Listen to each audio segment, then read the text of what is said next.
Hamjambo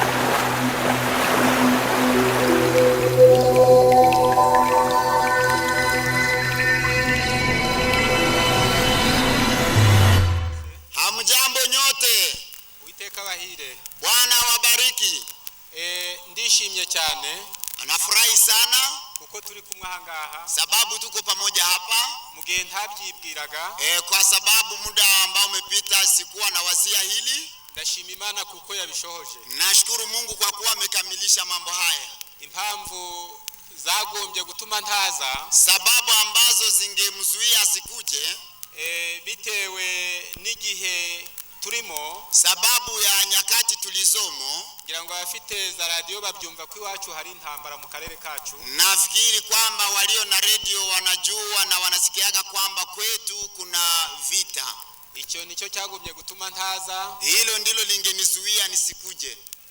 Ikindi ni ukubura uburyo. Jambo lingine ni ukosefu wa mali. Ariko ndashima Imana ko muri aka karere habonetse umugabo Imana yakoreye makitanga akampagurutsa. Lakini anamshukuru Mungu sababu katika maeneo haya kulipatikana ndugu mmoja akampatia uwezo wa kuja huku. Imani muhire. Mungu amubariki ndugu huyo. Rero ubu ndi hano yuko hapa. Turi kumwe, Imana ihabwa icyubahiro n'ubundi. Tuko pamoja, Mungu azidi kupewa sifa. Izina ni Kwisaba. Jina lake ni Kwisaba na mimi Mkarimani ni Kamarade. Imani bahire. Mungu awabariki. Tusenge. Tutaomba. Mucunguzi wacu kandi mwami wacu, mkombozi wetu na Bwana wetu, turagushimye kuko horaho iteka ryose. Tunakushukuru kwa kuwa wewe unaishi milele. Akaba ariyo mpamvu natwe turi imbere zawe uyu munsi, izina ryawe rihimbazwe. Na ndiyo maana sisi tunaishi mbele zako, jina lako lipewe sifa. Duhagaze imbere y'ubwoko bwawe n'imbere yawe. Tunasimama mbele ya taifa lako na mbele yako. Impamvu ni ukwerekana ukuri kwera kwawe. Sababu pekee ni kuonesha na kudhihirisha ukweli mtakatifu wako. Ari nje ugiye kuvuga umvugiremo. Mimi ninayetaka kuongea uongee ndani mwangu. Ijambo ryawe uribuganyirize mu bitekerezo byanjye. Neno lako uweze kuliandaa katika mafikiri yangu. Abateza amatwi na ubahe kuryakirana ubwuzu, na wanaotega masikio wapatie ujasiri wa kulipokea neno lako, kugira ngo buri wese ribashe kumufasha mu mibereho ye y'iby'umubiri n'iby'umwuka, ili liweze kusaidia kila mmoja katika mambo ya kimwili na ya kiroho, ngo rimwubake kubyo kwizera no gukiranuka, limujenge katika imani na katika haki, no kumukuriza mu buntu bwe kugera ku rugero rw'abagabo n'abagore bo muri wowe, na kumukuza kila mmoja katika neema yako hadi tutakapofikia kimo cha kuwa wanaume na wanawake ndani yako. Umwuka wabidukorere mu izina rya Yesu. Roho wako atutendee haya katika jina la Yesu, amina. Ufite Biblia y'Ikinyarwanda yintize? Aliye na Biblia lugha ya Kinyarwanda mwazime. Ufite Biblia y'Ikinyarwanda?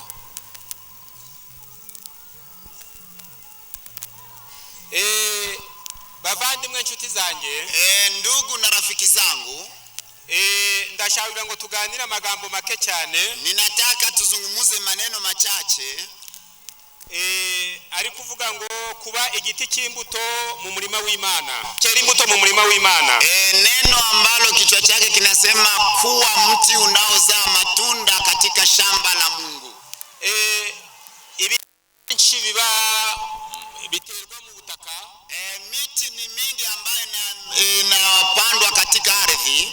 Abantu wengi bakunda gutera ibiti nk'intusi. Watu wengi hupenda kupanda miti kama eucalyptus, imburakatsi, na ile miti ya minywamai, ibiko na mikoa. Hari n'abatera intoke, na kuna wengine ambao wanapanda migomba. Ariko ibiti biterwa byose siko byera imbuto ziribwa. Lakini miti yote inayopandwa sio kwamba yote inakuwa na mbegu zinazokuliwa. No mu biti Imana yemeye ko bibaho byose siko byera imbuto ziribwa. Na miti yote ambayo Mungu alipenda imee katika dunia sio kwamba yote inakuliwa. Hari ibiti biterwa ari ibyo kuribwa n'ibitari ibyo kuribwa. Kuna miti ambayo inapandwa lakini kuna ile ya kuliwa na ile ambayo haikuliwi. Igiti tugiye kwiga cyera imbuto, mti ambao tunataka kujifunza inayozaa matunda, nicyo tugiye kureba aya madakika. Ndio mti ambao tunataka kuangalia katika muda huu. Tudatinze turebye mu gitabo cya Zaburi igice cya 80 umurongo w'8. Bila kukawia tunapo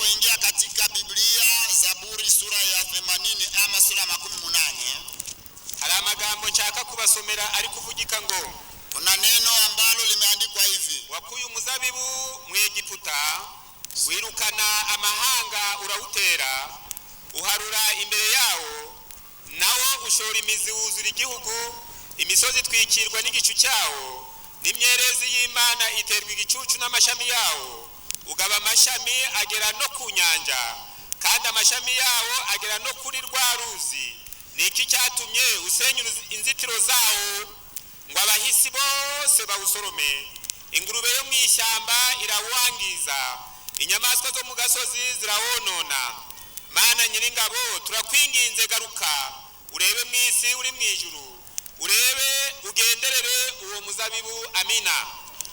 Mstari wa 8 nasema, ulileta mzabibu kutoka Misri, ukawafukuza mataifa, ukaupanda, ulitengeneza nafasi mbele yake, nao ukatia mizizi sana, ukaijaza nchi. Milima ilifunikwa kwa uvuli wake, matawi yake ni kama mierezi ya Mungu. Nao uliyaeneza matawi yake hata baharini, na vichipukizi vyake hata kunako mto. Kwa nini umezibomoa kuta zake, wakauchuma wote wapitao njiani? Nguruwe wa msituni wanauharibu, na hayawani wa bondeni wanatafuna. Mungu wa majeshi, tunakusii urudi, utazame toka juu, uone, ujulie mzabibu huu. Amina.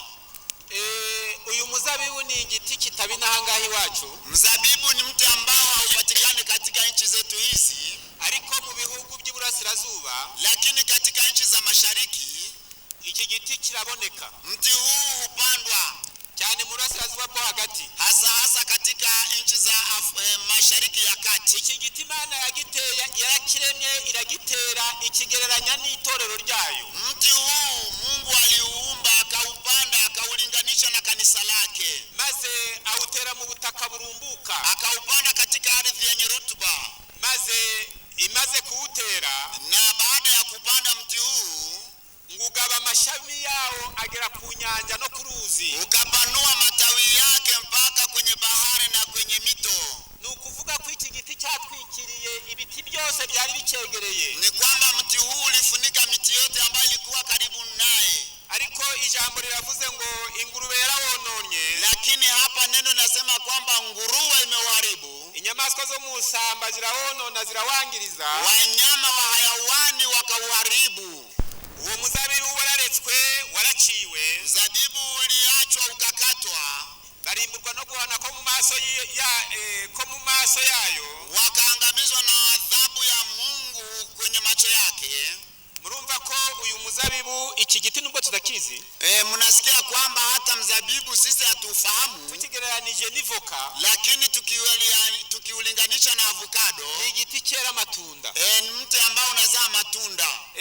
Iki giti, mti huu mnaongera kugisoma muri Yesaya igice cya 5 ku murongo wa mbere. Mtausoma pia katika Isaya nabii sura yake ya 5 mstari wa 1. Nababwiye ko cyagereranijwe n'itorero ry'Imana. Amewaambia kwamba mti huu uliinganishwa na taifa la Mungu. Reka ndirimbire umukunzi wanjye indirimbo y'umurongo wa mbere. Reka ndirimbire umukunzi wanjye indirimbo y'uruzabibu rwe. Umukunzi wanjye yari afite urutoke rw'uruzabibu ku musozi urumbuka, ararutabirira, arurimburamwo amabuye, aruteramwo insina y'umuzabibu y'ubwoko bwiza cyane, arwubakamwo inzu y'amatafari ndende, acukuramwo urwina, nuko yiringira ko ruzeri inzabibu ariko rwera indibu. Yiringira ko ruzera inzabibu ariko rwera iki? Indibu. Katika Isaya sura ya 5 mstari wa 1, na nimwimbie mpenzi wangu wimbo wa mpenzi wangu katika habari za shamba kule la mzabibu.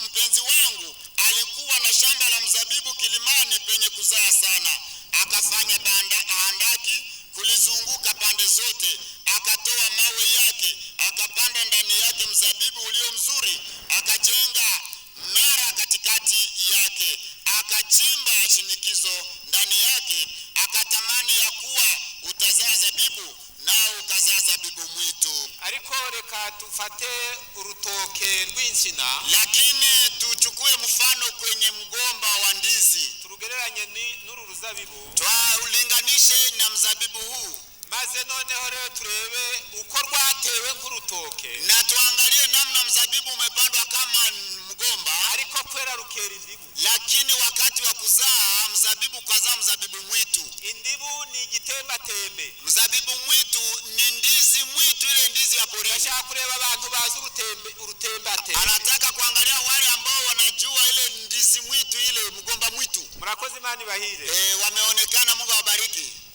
None wakubwira ngo uje gutera urutoke, wamara kurutera ugatera insina y'urutoke, wajya gukigitoka ugaca igitemba tembe, wakumva unezerewe? Mfano ukienda kupanda ndizi hii migomba ya kawaida, alafu mgomba wa kawaida ukageuka kuwa mgomba mwitu, utafurahia mavuno yake? La hasha.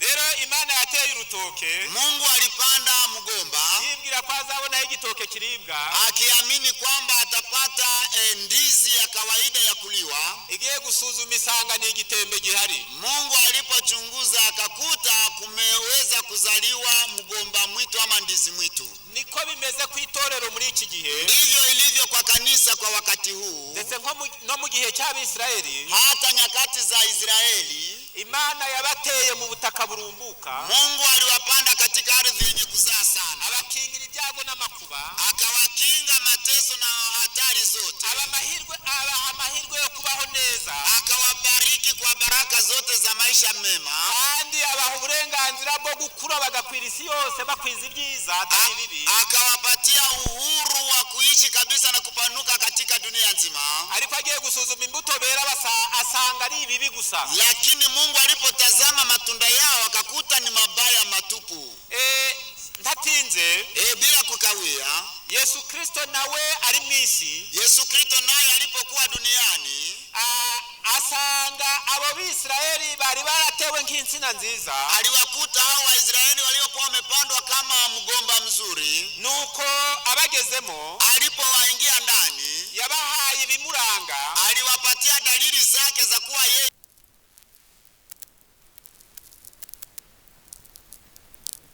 mifano ambao wangeweza kujifunza kwake. Walikuwa wakitazama vizuri uko byahanuwe uko azaza, vile ilitabiriwa namna atakavyokuja, akavukira mu nda y'umwari, akiwa katika tumbo la bikira, agakura na akakuwa, uko azabonekera muri bo, namna atakavyodhihirika katikati yao, ndetse n'umurimo yaraje kubakorera wo kubacungura, na kazi ambayo alikuwa amekuja kufanya kwa kuwakomboa. aho yagombye kuvukira bari bahazi, Mahali ambapo angeweza kuzaliwa walikuwa wanapafahamu vizuri, aho yagombye kurererwa bari bahazi, mahali ambapo angelelewa walikuwa wanapafahamu vizuri. mu nyandiko nta cyabahishwe, Katika maandiko hakuna jambo lililofichwa kwao, ariko Kristo aje ntibamumenye. lakini Kristo alipowasili duniani hawakumtambua. Byabivuka rye, Iwe kuzaliwa kwake, byaba kwakirwa rwe mu rusengero, iwe kupokelewa kwake katika hekalu, byaba kujya mu rusengero akaganira n'abatambyi ntibamumenye, iwe mara zote alipoingia hekaluni na kuongea na makuhani hawakumtambua, kubwiriza ateranya amateraniro nk'aya n'ayaruta ntibamumenye, kuhubiri kwa mikutano mikubwa zaidi ya hii hawakumtambua. nuko ageze aha barebye asanga ari ibiti bitera imbuto. Basi alipowatazama vizuri akawakuta kuwa ni mti ambao haizai matunda. Ibyo murabisanga muri Matayo 7 umurongo wa 15. Hilo mtalikuta katika Mathayo sura yake ya 7 mstari wa 15. Aho niho tugiye gusoma. Hapo ndipo tunataka kusoma. Umurongo wa 15. Mathayo sura ya 7 mstari wa 15. Inyuma bazaho muri basa n'intama, ariko imbere na amasegaryana. Muzabamenyera ku mbuto zabo. Mbese harasoro mu mizabibu ku mugenge, cyangwa imbuto z'umutini ku gitovu. Nuko igiti cyiza cyose cyera imbuto nziza, ariko igiti kibi cyera imbuto mbi. Igiti cyiza ntikibasha kwera imbuto mbi, kandi n'igiti kibi ntikibasha kwera imbuto nziza. Igiti cyose kitera imbuto nziza kiracibwa kikajugunywa mu muriro. Nuko muzabamenyera ku mbuto zabo. Umuntu we kangarukira ahangaha komeza. Jihadharini na manabii wa uongo, watu wanaowajia wamevaa mavazi ya kondoo, walakini kwa ndani ni mbwa wa mwitu wakali. Mtawatambua kwa matunda yao. Je, watu huchuma mzabibu katika miiba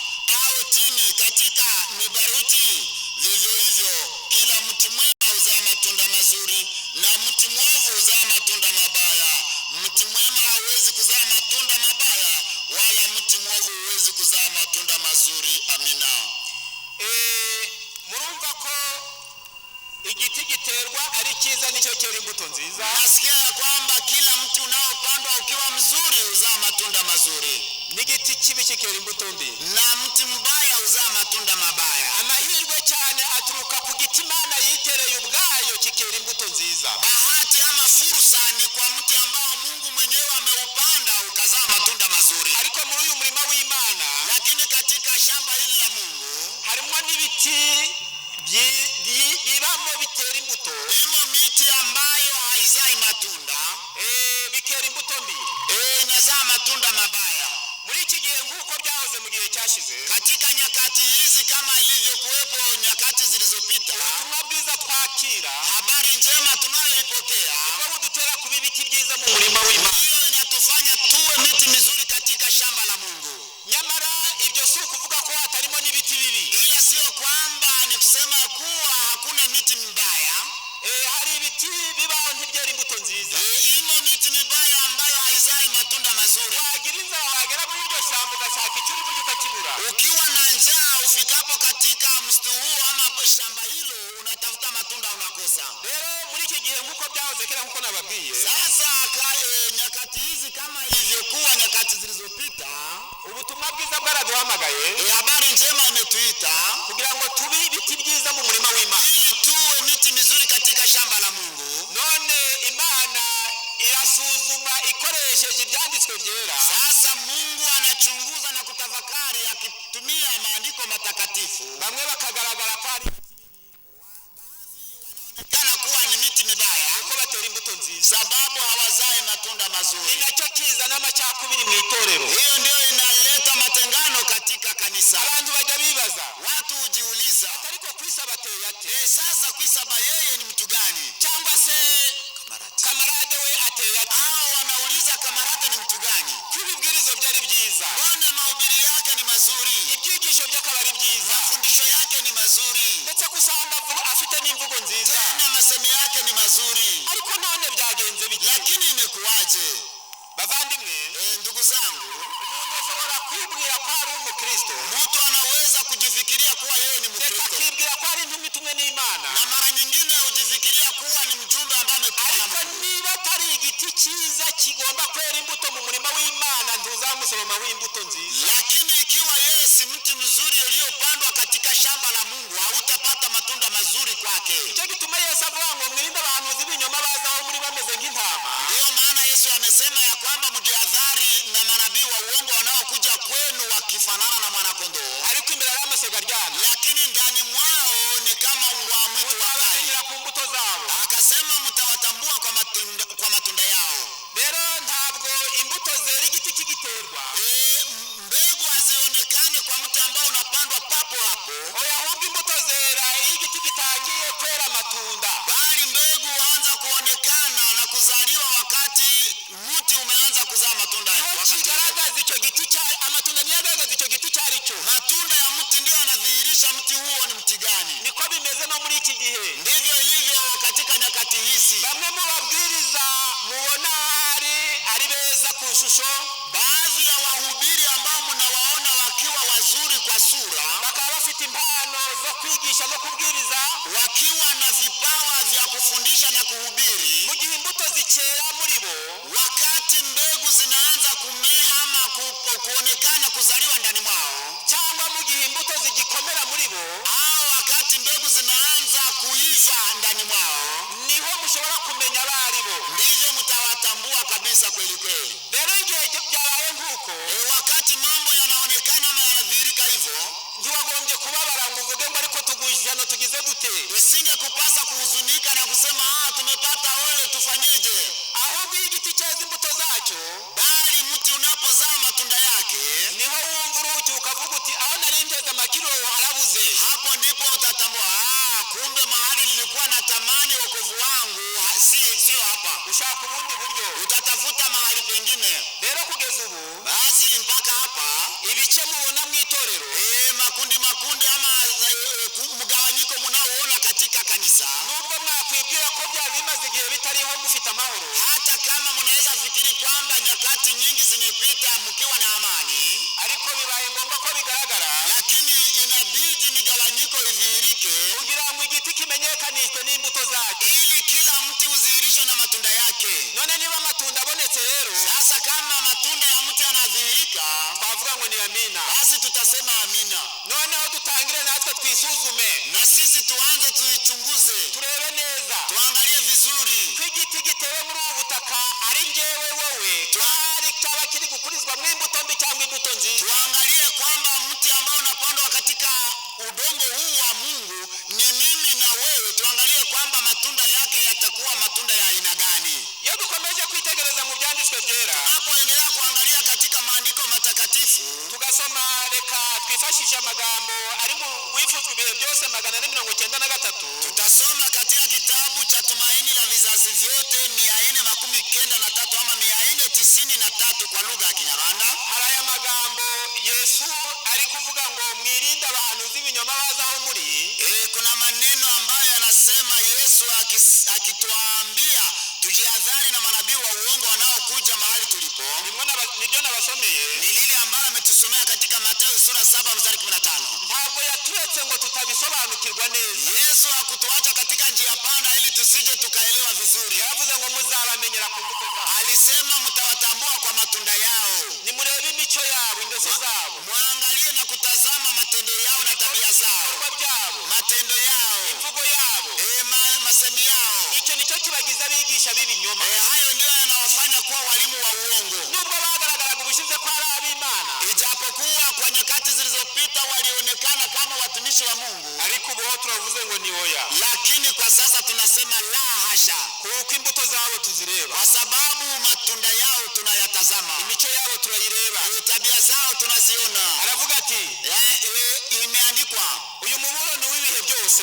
Onyo hili ni la nyakati zote. Mu kuvuma umutini yiremeye n'imbaraga ze bwite, kwa kulaani mtini aliyoumba kwa nguvu zake mwenyewe. Kristo yaraburiye amatorero yose n'abakristo bose. Kristo alikuwa anaonya makanisa yote na wakristo wote. Nta muntu n'umwe washobora kwitondera amategeko y'Imana atemeye gukorera abandi. Hakuna mtu hata mmoja ambaye anaweza kukubali kushika amri za Mungu pasipo kukubali kuwatumikia wengine. Benshi ntabwo bemera kugira imibereho y'imbabazi kandi yitanga nk'iya Kristo. Wengi hawataki, hawakubali kuwa na maisha ya rehema na kujitoa kama Kristo. Mu kwiyumvamo kwa abakristo b'ibyatwa, kujisikia ndani kwamba wao ni wakristo hodari. Niho nashatse. Hapa ndipo amekusudia. Mu kwiyumvamo kwa abakristo b'ibyatwa, namna wanavyojisikia kwamba wao ni wakristo walio hodari, ntabwo bamenye imiterere y'umurimo w'Imana. Hawakutambua kabisa kazi ya Mungu ilivyo. Mu kwiyumvamo kwa abakristo b'ibyatwa, kwa kujisikia ndani kwamba wao ni wakristo walio hodari, cyangwa abakozi b'ibyatwa, ama watumishi hodari, ntabwo bigenzuriye mu byanditswe, hawakuchunguza wao wenyewe katika maandiko matakatifu, kugira ngo bamenye ko bigiye kuri Kristo, ili waweze kutambua ya kwamba walijifunza kwa Kristo, ngo bagire imiterere mizima mu murimo w'Imana, ili waweze kuwa na aina njema kabisa katika hali yao katika kazi ya Mungu. Bishakiraga umunezero wabo bwite, walijitafutia furaha yao wenyewe, kandi bagakorana n'inarinje gusa kwikunda lemwa, na walikuwa wanatumika tu katika umimi ama ubinafsi. Mu maso yabo igihe kigira agaciro gusa ari uko bagikoresheje ngo barundanye inyungu zabo gusa. Machoni pao muda wao huwa wa thamani wakati wowote wanapotumika kwa ajili ya faida zao wenyewe. Aho niho bahora bahugiye. Hapo ndipo wakati wote wanaegemea. Ntabwo bitangira gukorera abandi, hawajitoe kwa ajili ya kuwatumikia wengine, ahubwo nibo ubwabo biyitaho, bali wao wanajijali wenyewe. Imana yabaremeye gukora umurimo wo kwitanga. Mungu aliwaumba ili waweze kufanya kazi ya kujitoa, utikanyiza, bila kujivuna, kugira ngo bafashe bagenzi babo mu buryo bwose bushoboka, ili waweze kusaidia wenzao katika kila hali iwezekanavyo. Ariko inarinje yabo itagiraho igarukira niyo yamaze umwete wabo wose. Lakini ubinafsi wao usio na kikomo ndio ulimaliza ama ulikomesha nguvu zao zote. Ntibashobora kwegerana n'abandi bantu, hawawezi kukaribiana na watu wengine. Ababaho mu buryo bumeze butyo bahwanye n'umutini wirata ko uhunze amababi menshi menshi ariko udafite imbuto. Wale wanaoishi maisha kama hayo ya ubinafsi wanafanana na mtini ambao unafikiri kwamba una matunda na kumbe hauna matunda. Bubaho uburyo bwose bwo gusenga, wanaheshimu kila aina ya maombi, ariko ntibihana kandi nta kwizera bafite, lakini hawatubu tena, hawana imani. bavuga ko bubaha amategeko y'Imana ariko kuyitondera ntabyo bagira. Wanakiri kwamba wanashika amri za Mungu lakini hawazitii kamwe. Ibyo bavuga si byo bakora, wanaoyasema sio wanaoyatenda. kubw'ibyo baciriwe uwo mutini. Basi kwa hivyo msamiati huu ama mfano huu wa mtini ni mfano wao kabisa kweli kweli. Murumva ko abameze nkabo, mnasikia kwamba watu mfano kama hao nibo bagereranywa n'umutini warumbye. Hao ndio wanalinganishwa na mtini ambao haukuzaa matunda. Nibo bagereranywa n'umuzabibu utagira matunda. Hao ndio wanalinganishwa na mzabibu usio na matunda. Mwibuke ko iyo igiti gifite matunda kiragondama. Kumbukeni ya kwamba mti ulio na matawi yenye matunda huwa unainama, matawi yake yanainama kabisa. Na kila mmoja mwenye njaa anapochuma matunda yake anapata bahati na fursa ya kushika. Ariko abangaba kwikunda cyangwa inarinje yabo ituma batagera kuri urwo rugero. Lakini hawa ambao wamesoma ubinafsi na kujipenda kwao hawawezi kufikia umri huo wa ukito wa kweli. Nuko muzabamenyera ku mbuto zabo. Basi mtawatambua kwa matunda yao. Tutagiye kure, bila kwenda mbali, ndashaka kubereka ko kugeza ubu ngubu tunataka kuonesha kwamba hadi sasa nta kiranga umukozi w'ukuri mu murimo w'Imana, hakuna kile kinachodhihirisha mtumishi wa kweli katika kazi ya Mungu nk'imico ye, kama tabia zake. nta kiranga umukozi mubi mu murimo w'Imana, hakuna kitu kinachodhihirisha mtumishi mbaya katika kazi ya Mungu nk'imico ye, kama tabia zake. uhereye none mugira ubwenge. Tangu leo iweni na hekima, mugenzurire ababwiriza, mchunguzeni wahubiri, mugenzurire abakristo, mchunguzeni wa Kristo imico bagira, kwa tabia zao. aho niho muzanyurwa mu murimo w'Imana. Hapo ndipo mtadhihirika kabisa ama kuweza kutosheka katika kazi ya Mungu, kandi mugakomera mu by'Imana, na mtaimarika katika mambo ya Mungu, mutanyeganyezwa n'imyuka iyo ari yo yose, bila kutikiswa na kila aina ya roho ya uchafu. Rero muri ubwo buryo, kwa katika hali hiyo bizatuma mutababana ku byo kumenya umwami wacu, itawafanya ninyi msiwe watoto wadogo katika hali ya kujua Bwana, umwiteguro muzima, na itawafanya muwe na maandalizi kamili. igihe kwisaba yaguye, wakati kwisaba ataanguka, hapo muzamera nk'abagushigishano, hamtakuwa kama mmepata ole, ahubwo muzavuga muti niko byari bisanzwe, niko yarateye, bali mtamtambua kwamba matunda yake ndiyo aliyokuwa nazaa. bibaye nk'ibyo rero, ikiwa kama hivyo, ntabwo byabatera imitima, hamtakuwa na kufadhaika kokote. ubu ngubu abantu bari kurira batariko bigenze bite, watu kwa sasa machozi ni mengi wakisema kaburiya bigenze bite, mtu fulani imekuaje kwake. nuko mutabagenzuriye mu byanditswe, ni kwa sababu hamkuwachunguza katika maandiko. nawe nutwigenzura mu byanditswe nikuzamera, na wewe usipojichunguza katika maandiko itakuwa vivyo hivyo. igosora n'ishungurura rirakomeje, mpepeto unaendelea, nawe uzavamo nanjye nzavamo n'intisuzuma. Usipojichunguza nami nisipojichunguza, na mimi mtatoka na utatoka. Aho tugana ubu ngubu, mahali tunakoenda sasa, tugiye guhangana n'ibirenze ibi ngibi, tunaelekea katika pambano kuu zaidi ya haya tunayoyaona. abatariyejeje rero, wale ambao hawakujitakasa ngo biyegereshe kumvira ukuri, ili waweje kujitakasa katika utii wa ukweli, tuzagera hariya batakirimo, tutafikia hatua hiyo, wote watakuwa wamekwisha kuondoka. mube maso, iweni macho. dukomeje wake ngo turangize, tukiendelea kidogo ili tuweze kutamatisha, ndashaka kubereka iki kintu. Anataka kutuonesha jambo hili mu bihe turi mu itorero ry'Imana, katika nyakati ambamo tunaishi katika kanisa la Mungu, tukaba twibwira yuko tugomba no kuba abakozi muri ryo, tukijifikiria ama kukiri kwamba sisi tunapaswa kuwa watumishi katika kanisa. ntabwo ibibwiriza ari byo byaturanga, mahubiri sio yatakao tudhihirisha, cyangwa gusenga amashengesho menshi, ama kuomba maombi marefu. oya, hapana. turangwa gusa n'imico myiza n'ingeso nziza, tunadhihirishwa tuna tabia njema hata na mwenendo safi. iyo dusomye mu bindi bitabo, tunaposoma katika vitabu vingine, nka Matayo 12, Mathayo sura ya 12 ku murongo wa 35, mstari wake wa 35 ama 35, nkuko nababwiye ko afite agahe karekare. Kama vile amekwisha kutuambia kwamba hana muda mrefu. Niri somo niryo rira bisomo rya nyuma. Hata fungu hili ndio itakuwa la mwisho.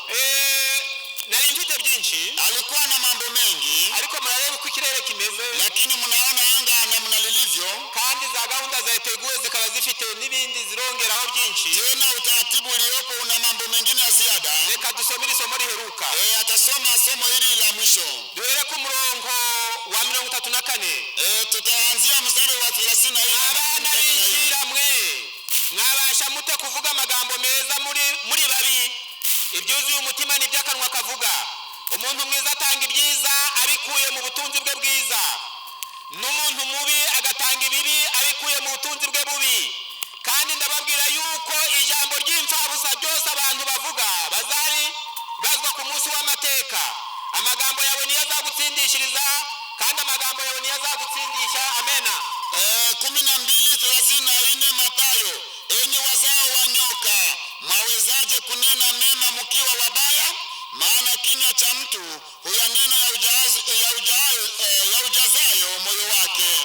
Mtu mwema katika akiba njema hutoa mema, na mtu mbaya katika akiba mbaya hutoa mabaya.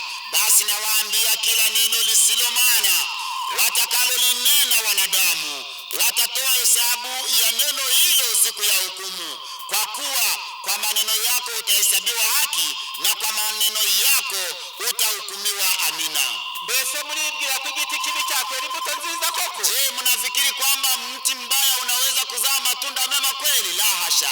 Abo mwibwiraga ko bari beza bakaba babaye babi, nuko bari babi bagomba kwera imbuto byange byemere zagaragaye. Wale mliofikiria kwamba walikuwa wema ama wazuri na sasa wamegeuka kuwa wabaya, ni kwamba hawakuzaa matunda mazuri wakati wote, sasa matunda yao yamedhihirika. Nuko igiti cyiza cyera imbuto nziza. Kumbe mti mwema uzaa matunda mazuri. Igiti kibi kikera imbuto mbi. Na mti mbaya uzaa matunda mabaya. Kandi ntawavuga ibyiza kandi muri we nta byiza bikuriramo. Na hakuna wezaye kunena maneno mazuri na huko ndani ya moyo wake hakuna mema ndani yake. Isomo riheruka. Fungu la mwisho ni rya 33. Ni hilo la 33. Uko ni mwitigiti kibi. Ni mwitigiti cyiza n'imbuto zacyo muzite nziza, n'igiti kibi imbuto zacyo muzite mbi. Kuko igiti kimenyekanishwa n'imbuto zacyo. Amen. Anasema ya kwamba ufanyeni mti kuwa mzuri na matunda yake kuwa mazuri, na ufanyeni mti mbaya matunda yake kuwa mabaya. Amina. Icyo nabasabira, basi nitakalo waombea, nuko mugomba kubibiti byiza mu murima w'Imana bizera imbuto zizahesha Imana icyubahiro. Ni kwamba tunatakiwa kuwa miti mizuri katika shamba la Mungu ambalo litamheshimisha Mungu. Kugira ngo nanone nawe riguheshe agaciro imbere y'abantu n'Imana, ili na wewe matunda haya mazuri ya kupatia uthamani mbele za Mungu. Ibyo ndabyisabira, hayo ninajiombea mimi, nawe nkabigusabira, na wewe nikikuombea katika jina la Yesu. Amina.